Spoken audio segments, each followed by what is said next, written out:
Mga idol, bumaba ang singil sa kuryente sa Dagupan City ngayong Nobyembre. Ayon iyan sa Dagupan Electric Corporation o DECORP. Mula sa 9.21 pesos kada kilowatt hour noong nakarang buwan, bumaba ang average selling rate sa 7.95 pesos per kilowatt hour. Ayon sa DECORP, dulot ito ng mas mababang presyo ng kuryente sa Wholesale Electricity Spot Market o WESM na nakabatay sa galaw ng supply at demand. Nakatulong din ang pagbaba ng WESM upang maibsan ang bahagyang pagtaas ng transmission rate mula sa NGCP.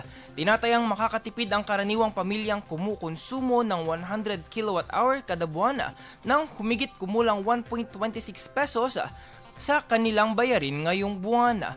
Nanatili namang hindi gumagalaw ang distribusyon, supply at metering charges ng DECORP mula noong 2015.